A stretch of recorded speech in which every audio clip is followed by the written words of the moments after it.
Hi, it's Datache, and I believe that if anything, art is driven by the pursuit of self-improvement.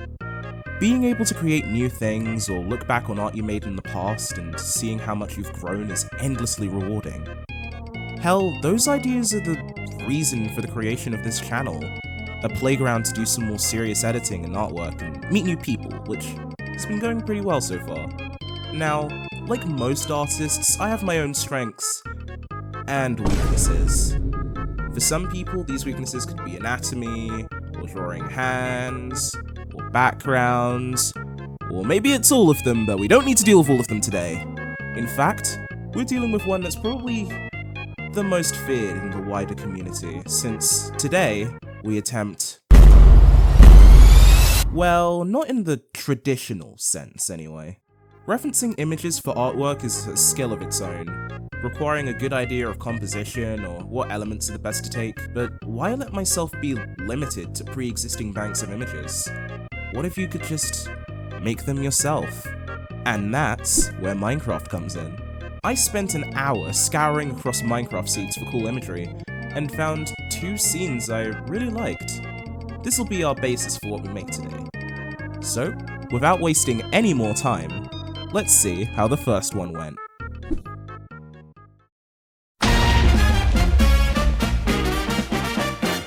My first goal was simple. I wanted to block out the basic shapes of the landscape. For both scenes, I made sure to have images that had a river, since the way they wind back into the background made for a very good way to illustrate basic depth. Meaning you can more easily tell that those distant mountains are distant just within the first few sketches. Calling this process experimental, at least in my case, would be an understatement. I ended up doing something I never do, and once I had both the basic shapes and sketches of the environment done, I colored it, mainly to get a basic idea of what the finished product would look like. It was messy and the colors weren't very well balanced, but it did end up helping me decide the direction I wanted to go with things. To make this look less like a 6-year-old's finger painting exercise, I decided I wanted to make the color palette a little less chaotic. Doesn't mean I wanted to make it boring or make the colors more faded and desaturated, but rather, I decided to use an overlay to bring them all to a warmer tone. And then I realized I was setting myself up to change the artwork to be of a sunset, and gave everything this yellow and purple tint for lighting and shading respectively, then wrapped up by adding shadows in the water. If you ask me, I think the end product was pretty damn good. Although the process was long, I think the way I approached it throughout was about as efficient as I could have made it for the first time, at least on this scale.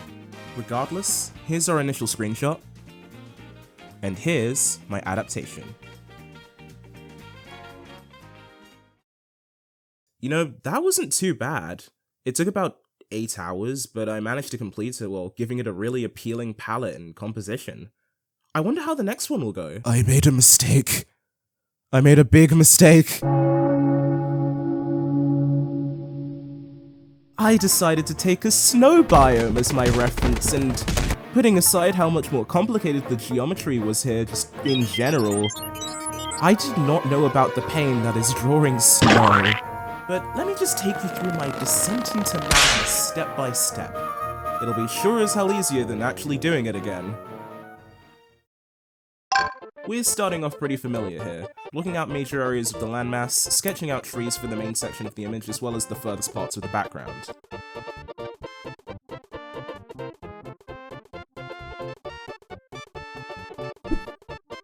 So, I end up giving everything a lick of colour to get an idea of what this might look like, and I'm generally happy with what I see, seeing it as a solid foundation.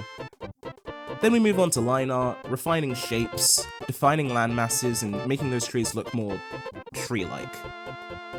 Turns out pine trees are pretty weird to get right. You'd think they'd be simple, but the way that the leaves droop just kinda made things more complicated than it needs to be. Then we get to the actual time sink. The colouring. In what was admittedly a severe and continuous lapse in judgment. I didn't consider the level of snow in the scene until far too late. I essentially had to backtrack and do it after the flats were done, but then it left me with a lot of catch-up work to do. especially since I also had to add snow to every tree in the scene, which did take a long time.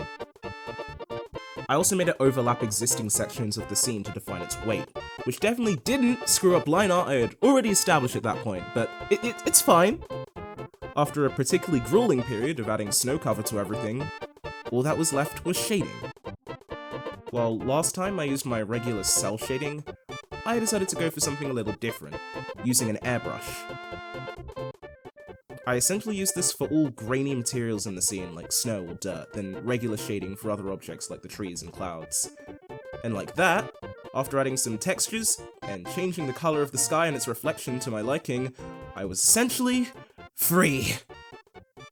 If you couldn't tell, one of the main issues with this was efficiency and the time sink, because adding snow to things is grueling, but if you don't, it looks fake.